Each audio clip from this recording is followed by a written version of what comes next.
그 정채봉임이라고 하는 분의 만남이라고 하는 시가 있습니다. 거기 보면은 가장 비참하고 불행한 만남은 생선과 같은 만남이다. 그 생선과 같은 만남은 만나면 만날수록 비린내가 납니다. 가장 아까운 만남은 지우개 같은 만남이다. 순식간에 돌아서면 다 지워져 버리니까. 또 아슬아슬한 만남은 꽃과의 만남이다. 꽃은 피어 있을 때 환호하지만 꽃이 시들면 버리니까. 근데 가장 행복한 만남이 있다. 그 만남은 소리 조금만 줄여봐요. 그 만남은 지우개, 손수건 같은 만남이다. 그렇게 이야기합니다. 왜냐하면 그 만남은 내가 울고 있을 때 그 눈물을 닦아주고 내가 땀 흘리고 있을 때 그 땀을 닦아주기 때문이다. 여러 가지 수없이 많은 그 만남의 역사가 있습니다만은 그 만남의 역사 가운데 가장 영생의 만남은 예수님과의 만남이에요. 여러분, 그 만남이 우리 가운데 충만할 수 있기를, 또 이 새벽에 그 만남과 이미 여러분 삶 속에 그런 만남이 있는 줄로 믿고, 또 내가 예수님과 만나고 또 한 사람을 예수님과 만나게 하는 것. 여러분 보신 것처럼 마이클 오어라고 하는 저 사람, 가장 불행한 환경이 있었던 사람이고, 영화 혹시 보신 분 계실지 모르겠습니다. 근데 거기에 한 부부를 만나면서부터 그 인생이 달라지잖아요. 근데 그 부부의 마음속에 뭐가 있었는가? 예수님이 계셨어요. 그러니까 예수님이 있었으니까 이 친구가 눈에 들어온 거예요. 사람은 참 묘해요. 어떤 궁율의 마음을 가질 수 있습니다만은 그 궁율의 마음을 사랑으로 구체적인 삶으로 표현하고 그것을 실천할 수 있는 사람은 믿음의 사람 외에는 찾아보기 힘듭니다. 그래서 예수를 믿는 부부였고 예수를 믿는 가정이었기 때문에 그 전혀 다른 삶을 살고 있는 마이클 오어를 자기의 식구처럼 받아들일 수가 있었고, 그렇게 해서 한 사람의 인생이 확 하고 뒤집어진 거예요. 우리가 사랑의 조각을 통해서 그런, 소리 너무 줄였네, 그런 역사와 능력이 나타날 수 있도록 그렇게 하나님이 들어 쓰시게 되기를 바라고, 하나님이 그렇게 축복하시기를 바라고, 그런 역사와 능력이 있게 되기를 주의 이름으로 축원합니다. 오늘 성경은 한 여인과 예수님과의 만남을 다루고 있는 성경이죠. 여인의 이름은 기록되어져 있지 않습니다. 그냥 사마리아 여인이라고 하는 말로 기록이 되어 있습니다. 여러분 잠깐 지도를 보시면, 많이 보았던 지도죠. 크게 몇 개 나라로 구별할 수 있습니다. 예수님 당시에 이쪽 부분을 차지하고 있는 것이 유대라고 하는 나라입니다. 그리고 바로 위에가 사마리아라고 하는 나라가 중간에 끼어 있고, 사마리아 바로 위에가 여기에 호수를 중심으로 갈릴리라고 하는 나라가 형성이 되어져 있습니다.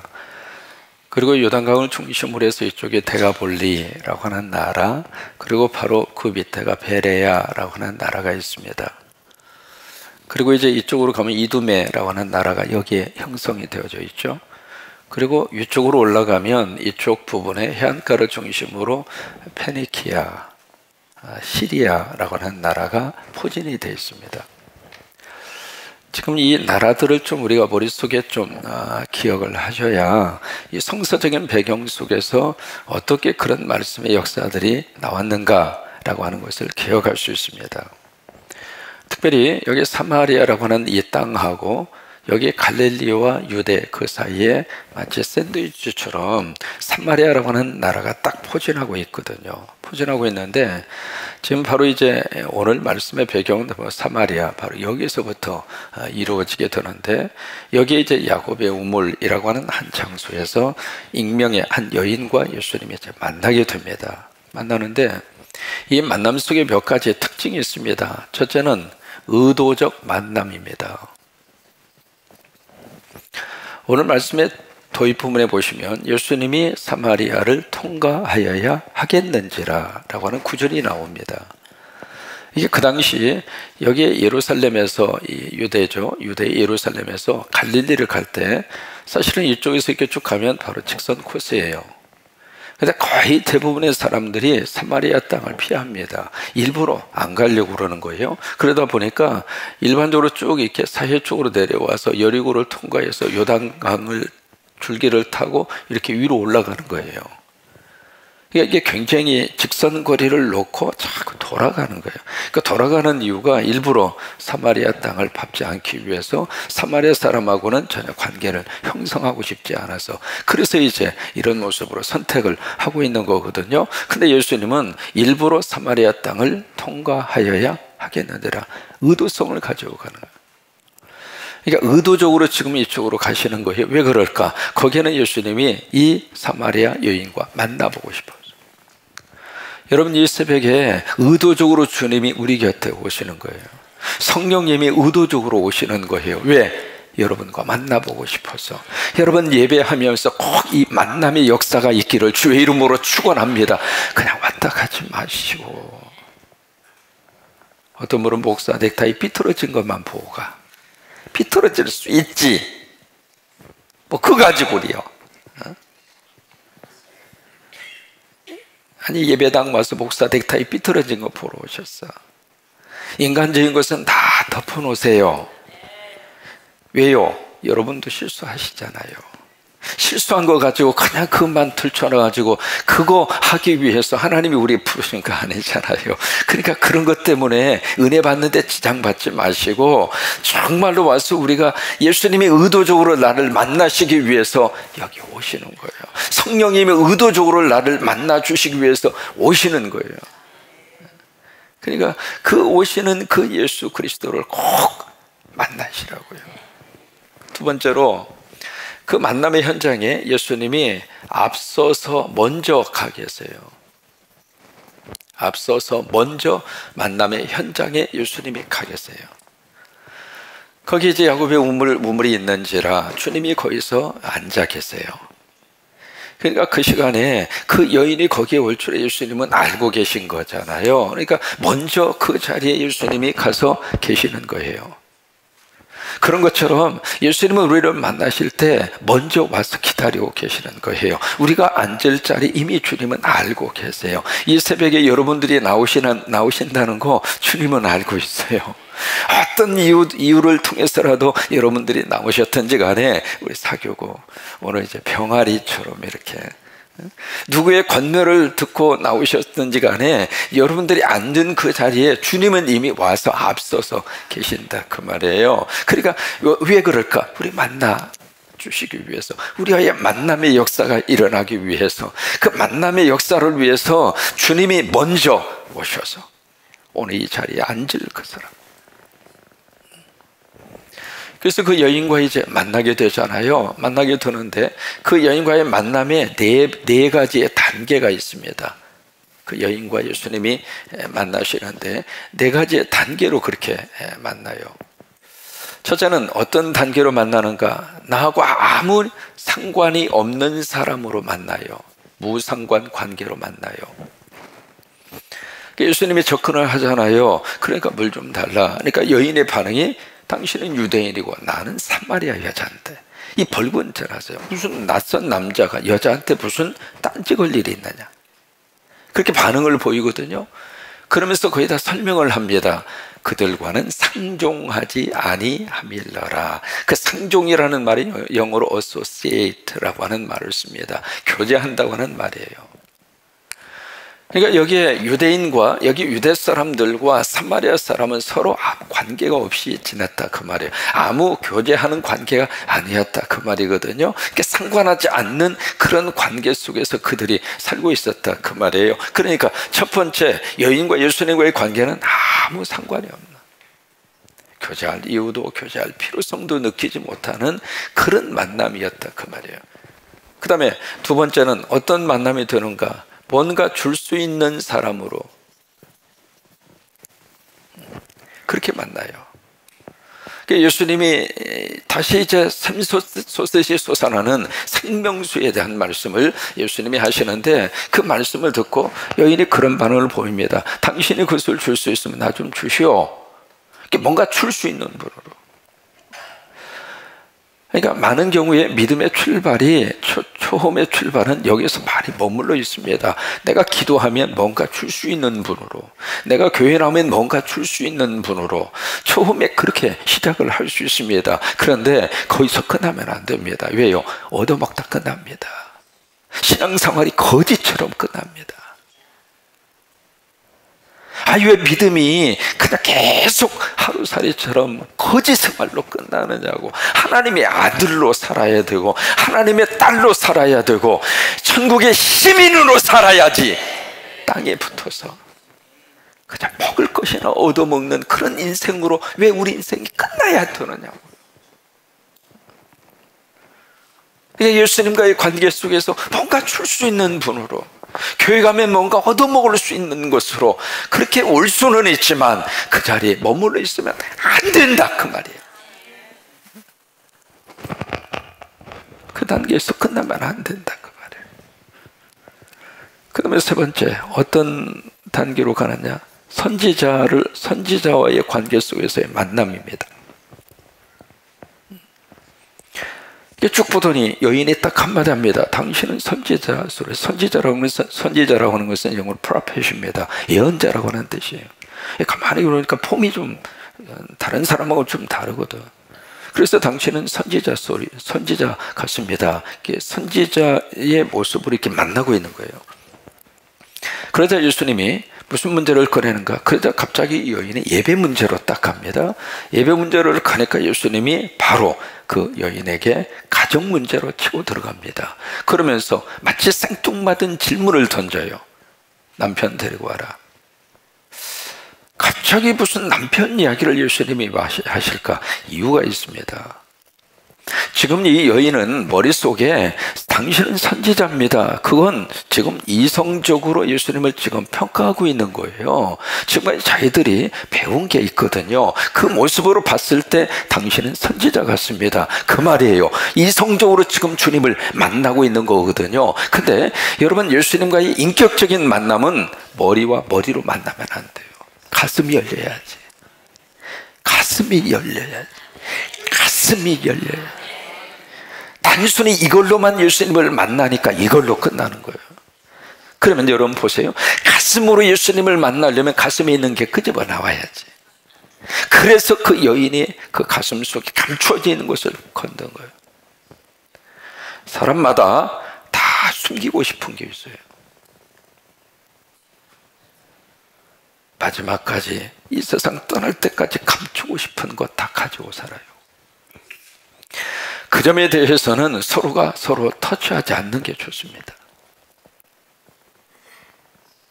가까운 사이일수록 특별히 더 조심해야 할 문제겠죠.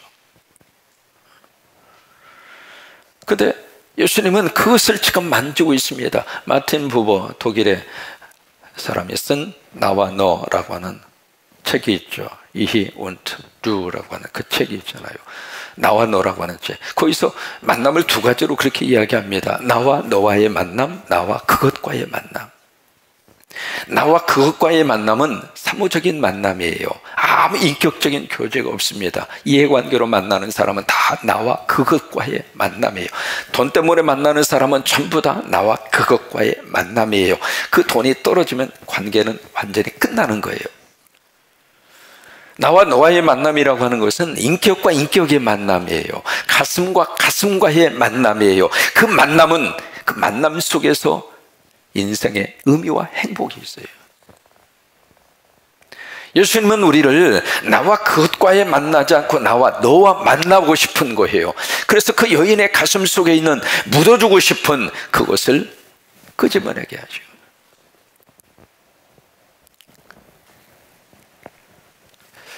그러자 그 가슴을 열어 제끼니까 그 여인이 말합니다. 메시아가 오면 그때 예수님이 그래요. 지금 너와 말하고 있는 내가 바로 그로라. 여러분, 그게 복음이에요. 여기서 이 여인이 예수 그리스도와의 만남의 역사가 나타나는 거예요. 그 만남과 더불어서 오늘 본문에 그 여인이 말했다. 그런데 영어 성경은 그 여인의 테스티모니, 증언했다, 그 말이에요. 뭐라고 증언을 했는가? 내 삶의 모든 것을 다 알고서 그것을 나에게 말씀하신 분을 내가 만났다. 그 이야기는요, 그 여인이 바로 예수님이 그리스도라고 하는 사실을 인격적으로, 신앙적으로 만나고 고백한 말이에요. 여러분, 우리 안에 이제 네 번째로 그리스도와의 만남, 그리스도와의 만남. 우리가 지금 어떤 만남의 단계 속에 있는가 한번 생각을 해볼 필요가 있어요. 예수님과 아무 상관이 없는 관계로 교회를 출입하고 있지는 않는가? 그 다음에 뭔가 얻을 수 있는 게 있어서 단순히 땅에 어떤 것을 좀 얻을 수 있어서 교회에 오는 것은 아닌가? 조금 공부를 해서 예수님을 단순한 역사적인 한 인물 가운데 예언자로, 선지자로 그렇게 생각하고 지금 오고 있는 건 아닌가? 네 번째, 예수님을 진정한 나의 메시아로, 나의 그리스도로 인격적인 깊은 만남을 통해서.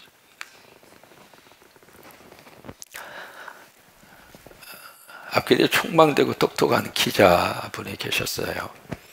이번에 어떤 사건을 갖다가 취재를 하는 과정에서 취재를 한 그것 때문에 구속이 됩니다. 다른 거 아무 이유가 없었어요. 단지 그 사건 취재했다고 하는 거, 그 사건을 언론을 통해서 기사화했다는 거, 그거 딱 한 가지 때문에 딱 구속이 돼요. 구속이 되는데 구속이 딱 되고 나니까 어떻게 해볼 수가 없는 거예요. 그때 그분의 나이, 그 아내는 33살이었고 그리고 임신한 상태였고 호르몬을 두고 있었어요. 젊은 피가 끓어오르는 그 순간에 아무리 외쳐도 누구 하나 그의 말에 귀를 기울여 주지 않습니다. 그리고 신문사도 이 사람에 대해서 별로 보호를 해주지 않습니다. 그러니까 그 사건에 연루가 돼서 완전히 감옥에 들어가게 됐고, 근데 감옥에 딱 들어갔는데 딱 들어가서 보니까 조직 폭력배들이 모여있는 방에 배치가 된 거예요. 딱 가서 보니까 온 몸이 완전히 그냥 세계 지도야, 그냥 막. 그러니 이게 완전히 그 분위기에. 근데 거기에 조폭 두목까지 와 있는 거예요. 세상에 이런 세상이 있나 싶을 정도로 주눅이 들어서. 근데 한 번은 조폭 두목이 딱 이 사람한테 도대, 야! 너 교회 다녔어? 안 다녔는데요. 너 찬송가 아는 거 있어? 아는 거 없는데요. 성경 좀 읽었어? 제가 대학교 다닐 때 서양 문학사에 좀 관심이 있어서 신약 성경이라는 것을 조금 읽었어요. 그래요. 아, 그래요? 그럼 오늘부터 네가 여기서 예배인도 혀? 갑자기 이게 무슨 시츄에이션이냐 이 말. 이유는 딱 두 개. 대학 다녔다고 하는 거, 두 번째 신약 성경 좀 읽었다는 거. 그 죄 때문에 그때부터 이 양반이 그 깡패들, 조폭들이 있는 그 방에서 예배인도를 하는 사람이 된 거예요. 됐는데 뭘 알아야 설교를 하고 뭘 알아야 찬송가를 하고 그러지. 근데 하라고 그러니까 만약에 안 하면 이거 뼈가 부서질 것 같으니까 그래서 이제 억지로 하는데 이거 완전히 짜맞추기 식이죠. 그런데 신기한 게 예배 드릴 때마다 조폭 두목이 맨 앞에 앉아가지고 그렇게 눈물을 흘리면서 은혜를 받는 거예요. 이 사람은 은혜라고 하는 것도 몰랐어요. 그래서 이 젊은 기자가 쉬어도 참 쉬어 그만하시오. 그러면서 이제 자기가 예배인도 하면서도 이건 아닌데 그러면서도 그 별 볼 일 없는 그 예배 속에 조폭 두목이 계속 그렇게 매일마다 은혜를 받는 거예요. 참 희한하다. 자기가 자기에 대해서 지금 그렇게 믿기지 않을 정도로. 그러다가 이분이 독방으로 이감이 돼요. 이감이 되면서 무슨 생각이 들었느냐면 도대체 이 성경이 뭐길래, 도대체 이게 뭐길래 예배 드릴 때 별 볼 일 없는 예배 그 설교인데 거기에 이 조폭 두목이 그렇게 눈물을 흘릴 수 있느냐. 그래서 성경을 처음부터 다시 읽기로 독방에 들어가서 그렇게 마음을 먹는데 지금까지는 자신이 가지고 있는 지식, 그 교만함으로 성경을 읽었는데 이제는 완전히 다 내려놓고 한번 제대로 읽자.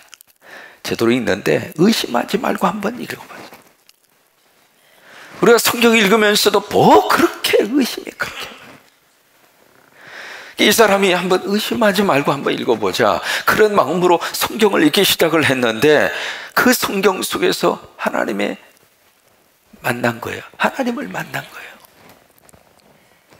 그리고 이제 그러면서 이 사건이 무혐의로 판결이 나서 감옥에서 나왔어요. 딱 나와서 가정에 딱 돌아왔는데 신기한 게 가정 식구 전부 다 예수 믿고 있는 거예요. 그래서 예수 믿고 있는데, 그래서 복직을 하려고 그러니까 이 아내가 복직하지 말고 당신이 하고 싶은 거 하라고. 그래서 이제 작가 활동을 해요. 하는데 7년 동안 아무런 결과가 나오지 않는 거예요. 그러니까 7년 동안 백수로 사는 거예요. 그래도 그 마음속에 그때 있었던 그 주님과의 만남과 그 교제가 그의 삶 속에, 그의 가정 속에 큰 힘이 됐어요. 그러다가 이분이 기도합니다. 하나님, 내가 작품을 좀 쓰는데 10만 부만 팔리게 해주세요. 그렇게 이제 기도하고 작품을 쓰는데 2000년 1월 달입니다. 그분이 소설을 씁니다. 그 소설이 무려 100만 부가 팔립니다. 그 소설의 이름이 가시고기. 그 소설가 이름 기억하십니까? 조창인 씨. 그래서 2000년 1월에 그 가시고기라고 하는, 전 세계 대한민국의 많은 아버지들에게, 거기 보시면은 그 주인공이 아들이 나오잖아요. 그 아들이 백혈병에 걸려요. 그 백혈병에 걸리는데 부인과 헤어지고 그 아들을 위해서 아버지가 할 수 있는 모든 걸 다 쏟아요. 가시고기처럼. 그러다가 도저히 이 아들을 위해서 내가 더 이상 할 수 없다 생각하는 순간에 그 아들을 좀 잘 살고 있는 전처 부인에게 보냅니다. 그리고 이 아버지는 혼자 간암으로 세상을 떠납니다. 그게 가시고기라고 하는 그 소설의 전체 줄거리잖아요. 이게 사람이 말이죠, 예수님과의 만남의 역사가 있으면 그 속에 놀라운 역사가 나타나요. 우리 안에 그런 놀라운 은혜들이 임할 수 있게 되기를 주의 이름으로 축원합니다. 여러분, 이번 주 내가 모시고 오는 그분이 하나님을 어떻게 만나 주실지 모르잖아요. 저는 지금 이번 주에 무슨 설교를 어떻게 해야 될까, 지금 머리가 아주 복잡해요. 처음 오신 분도 계시고, 무슨 설교를 어떻게 해야 될까? 집사람의 주문이 짧으면서도 재밌게 하래야.